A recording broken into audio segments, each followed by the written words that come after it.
जिस तरह से दो साथियों के मोबाइल और उनके जो पूरे नेट है उसको जिस तरह से सर्वे करने का, उस तरह से जब्त करने का जो काम किया, उसकी भी हम लोग कड़ी निंदा करते हैं कि ये हमारे जो जनवादी अधिकार है, जो जनतांत्रिक अधिकार है, उस अधिकार के ऊपर एक सीधा हमला है। जो लेबर कोड उन दिनों लागू नहीं था, लेकिन मुझे लगता है बंगाल के चुनाव के बाद मोदी सरकार ने जो लेबर कोड का नोटिफिकेशन जारी किया, उसके अंदर जो आईआर कोड है वो हमें ये स्वतंत्रता देता है कि हम लोग ट्रेड यूनियन बनाने के अधिकार देता है। हमें ये स्वतंत्रता भी देता है कि बाहर के लोग ट्रेड यूनियन ऑर्गेनाइज कर सकते हैं। ये अधिकार सरकार द्वारा पास किया गया जो आईआर कोड है, जिसमें हिंदुस्तान के सिर्फ भारतीय मजदूर संघ को छोड़ के, जो सरकारी संघ है उसको छोड़ के, हिंदुस्तान के तमाम सेंट्रल और तमाम जो क्रांतिकारी तमाम जो ट्रेड यूनियन है, इंक्लूडिंग बिगुल के भी साथी हैं, तमाम लोगों ने पिछले 4 साल से इसका लगातार विरोध किया। ये आईआर कोड हमें अधिकार देता है कि हम लोग संगठित करने का अधिकार, कलेक्टिव बार्गेनिंग का अधिकार और बाहर के लोग आके ट्रेड यूनियन चलाने का अधिकार हमें देता है। तो इसीलिए एडीएजीएम ने जो कदम उठाया उसका हम लोग कड़ा विरोध करते हैं। जो दूसरी बात है, नोएडा को 1976 में बनाया गया और इसको बनाया गया, अगर इसका पूरा नाम हम लोग चले जाए तो ये new Okhla industrial area. Okhla Delhi का सबसे बड़ा औद्योगिक क्षेत्र है और उसके एक्सटेंशन के तौर से इसको बनाया गया। 90 के दशक में पूरे देश में जब नई आर्थिक नीति का उभार हुआ, पॉलिसीज जो बदलने लगे, तो इसको एसीजेड का दर्जा दिया गया, टैक्स हेवन, और पूरे दुनिया भर के एमएनसीज को इधर बुलाया गया कई सालों तक। हमने ओखला के अंदर देखा सैकड़ों इंडस्ट्रीज नोएडा में शिफ्ट किए, क्योंकि दिल्ली नोएडा में शिफ्ट किया, मानेश्वर में, गुड़गांव बेल्ट में शिफ्ट किया, क्योंकि दिल्ली और इसके अंदर का वेतन का जो फर्क है वो बहुत ज्यादा है, 1.5 गुना का फर्क है। स्पेशल इकोनॉमिक जोन से किया गया टैक्स हेवन। दिल्ली का बड़ा उद्योग, खासतौर से गारमेंट्स उद्योग, यहां पर शिफ्ट हुआ। नोएडा कोई नई बात नहीं है कि नोएडा में इस तरह का है। 2012 में नोएडा के होशियारी कॉम्प्लेक्स सेक्टर 62 में 5 फैक्ट्रियों के अंदर बहुत बड़ा हंगामा हुआ, क्योंकि उनको जो वेतन मिलता था 12 घंटे का शिफ्ट, ऑफिशियल शिफ्ट नहीं है, आईआर कोड में 12 घंटे 10 घंटा आया है, लेकिन ऑफिशियली 12 घंटे होशियारी कॉम्प्लेक्स में काम कराया जाता था। 2012 में उसके अंदर हंगामा हुआ। 1990 के दशक में जब नोएडा बस रहा था, मिड ईस्ट इंडिया कंपनी में इफ्टू के कार्यकर्ताओं को खुले रोड के ऊपर गोली मार दिया गया। तो नोएडा कोई औद्योगिक मालिकों द्वारा, प्रबंधकों द्वारा जो हमला है उसका कोई नया रूप नहीं है। यह है कि इस बार बवाल बहुत ज्यादा है। 1912 का मैंने जिक्र किया। हम लोग 2026 में बैठे हैं। 2017 के बाद कोई वेतन के सुधार नहीं हुआ। दिल्ली के और नोएडा के वेतन में 7,500 का फर्क है। क्या सरकार को इस बात का, क्योंकि मिनिमम वेजेस एक्ट कहता है कि हर 5 साल में वेतन का रिवीजन होना चाहिए, क्या सरकार को यह लगा नहीं कि मिनिमम वेजेस का होना चाहिए? और जब गल्फ का ऑयल क्राइसिस, तो एक सवाल है, लेकिन क्या 12,000 13,000 में ये गुजारे लायक वेतन है? आप दिल्ली और नोएडा का फर्क कर लीजिए, आप चाय का फर्क कर लीजिए, खाने का फर्क कर लीजिए। जो ढाबे में बड़े, उसकी बात नहीं करो, साधारण मजदूर जहां पर खाना खाता है। आप नोएडा के इर्द गिर्द में तमाम गांवों में चले जाइए, कुलेश्वरा हुआ, वागला हुआ, तमाम गांव में चले जाइए, 2,500-3,000 से नीचे आपको कमरा नहीं मिलेगा। तो दिल्ली और नोएडा में क्या फर्क है? तमाम ट्रेड यूनियंस की मांग रही है कि एनसीआर में एक जैसा वेतन होना चाहिए। गुड़गांव में एक जैसा होना चाहिए। गुड़गांव और दिल्ली में क्या फर्क है? लेकिन वेतन में 7,000 का फर्क है, 6,500 का फर्क है। और रीचा गारमेंट्स कोई पहला सवाल नहीं है। दिल्ली में पहली बार जो धारा 308 लगाया गया महिला वर्कर के ऊपर लगाया गया, मायापुरी में रीचा गारमेंट्स के ऊपर दिल्ली में पहली बार ट्रेड यूनियन एक्टिविस्ट के ऊपर अटेम्प्ट टू मर्डर लगाया गया मायापुरी में रीचा गारमेंट्स से। ये लोग पुराने पापी लोग हैं। रीचा गारमेंट्स मानेश्वर में भी है, रीचा गारमेंट्स इधर भी है, पैरापाउंड ओखला में, मानेश्वर में, नोएडा में, तीनों जगह है इनकी। ये लोग पुराने लोग हैं जो लोग मजदूरों के शोषण से ही अपना प्रॉफिट कमाते हैं। 5 फैक्ट्रियों से आज 14 या 15 फैक्ट्री, मुझे पता नहीं कितनी है, लेकिन पहले आज से 10-15 साल पहले जब ये दिल्ली से पलायन नहीं हुआ तब दिल्ली में इसके 5 उद्योग होती थी। तो ये तो नोएडा का हमारा जो अनुभव है। फरवरी के जो पीएफएसएल सर्वे है, पीरियोडिक लेबर सर्वे जो है, उसमें उसके जो आंकड़े हैं वो आंकड़े मैं शेयर करना चाहता हूं।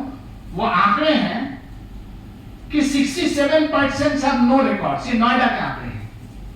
बहुत अच्छी बात की कि हिंदुस्तान के जो इलेक्शन कमिश्नर के बेटी और दामाद है, तो ये आंकड़े उन्हीं के डिस्ट्रिक्ट के आंकड़े हैं। और 7% मजदूरों को कोई सोशल सिक्योरिटी नहीं है। सोशल सिक्योरिटी से हम लोग समझते हैं तमाम चीजें, ration card, ESI fund, fund का जो कार्ड है, कोई सोशल सिक्योरिटी नहीं है। 67% नो रिकॉर्ड। नो रिकॉर्ड का मतलब आई कार्ड नहीं। रिकॉर्ड को हम लोग ट्रेड यूनियन में, मजदूरों में हम लोग क्या समझते हैं? हम लोग समझते हैं उसको आई कार्ड होना चाहिए, जो प्राइमरी चीज है। हाजिरी रजिस्टर, हाजिरी का होना चाहिए कि मैंने 6 दिन काम किया। क्योंकि जब फैक्ट्री में आग लगती है, जब बवाना में जब आग लगी थी तो 35 चाय अंदर गई थी। मैं ऑफ द रिकॉर्ड में जा रहा हूं, 35 चाय अंदर गई थी बवाना में जो फैक्ट्री में आग लगी थी, जिसमें बारूद की फैक्ट्री थी। लेकिन कॉम्पेंसेशन 21 को मिला, चाय 35 कैसे गई? क्या मजदूरों को 2-2 चाय पिलाई जाती है? क्योंकि कोई रिकॉर्ड ही नहीं है। और बस्तियों के लोगों का तो कोई लाश को उठाकर, क्योंकि फैक्ट्री के पीछे एक नाला, नाले के अंदर लाश को उठाकर फेंक दिया गया और अगली बार लाश नाले को भेज दिया गया। तो इसीलिए जो सबसे न्यूनतम, जो मिनिमम होता है वह क्या, आई कार्ड या एक हाजिरी कार्ड। तो 60%, 67% हैव नो रिकॉर्ड्स। ये मैं पीएफएसएल सर्वे फरवरी, और 60% नो सोशल सिक्योरिटी।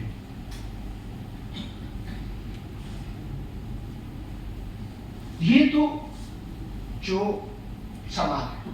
मायावती सरकार ने लेबर लॉ को थोड़ा सा और मरोड़ा।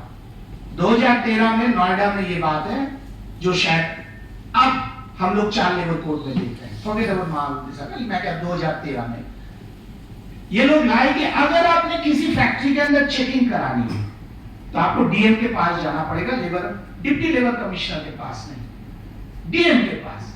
और डीएम जाहिर सी बात है, अगर किसी फैक्ट्री में 200 मजदूर काम कर रहा है, आपको जनरल चेकिंग करा दिया कि उनको न्यूनतम वेतन नहीं मिलता, उनको बोनस नहीं मिलता, 8 घंटे के उनके नौकरी का सवाल है, ईएसआई फंड का सवाल है, तो हम लेबर कमिश्नर के पास नहीं जाएंगे, हम डीएम के पास जाएंगे।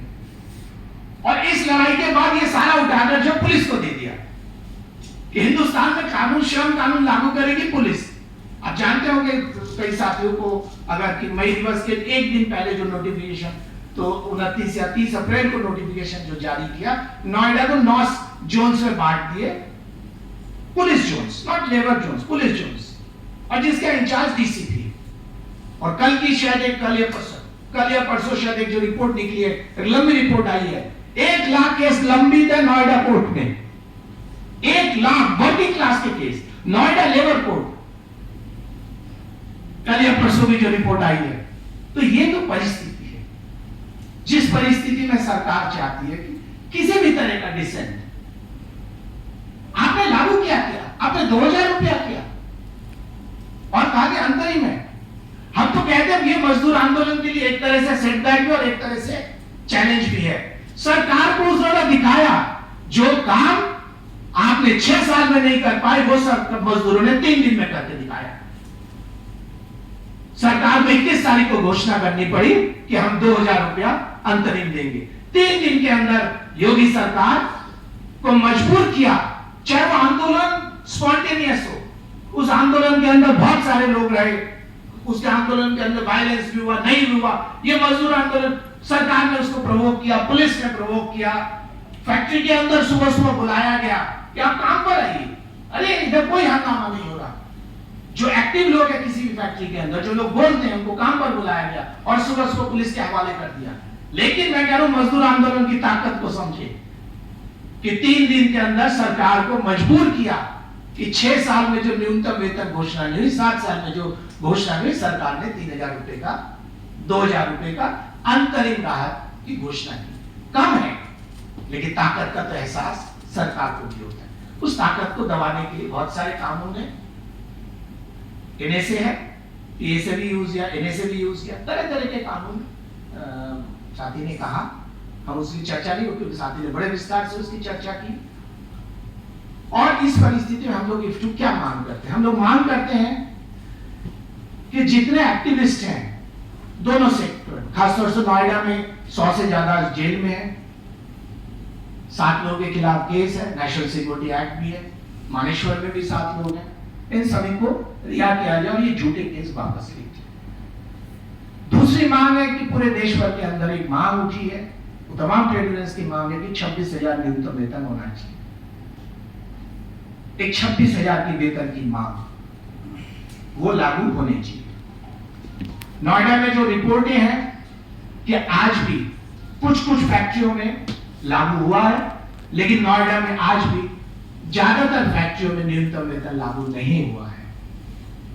जो सरकार ने जो घोषणा की उसको लागू नहीं हुआ है, उसको सख्ती से लागू किया जाए। ईएसआई फंड और ये जो सरकार जो कानून को खुद कहती है, जो 4 लेबर कोड है, हम लोग उस 4 लेबर कोड से सहमत नहीं होते, लेकिन जो सरकार का कोड है, तुम अपने कोड को अपने इलाकों का नोएडा में लागू करिए। मैं इफ्टू की तरफ से मैं यही बात को आप लोगों के सामने रखना चाहता हूं।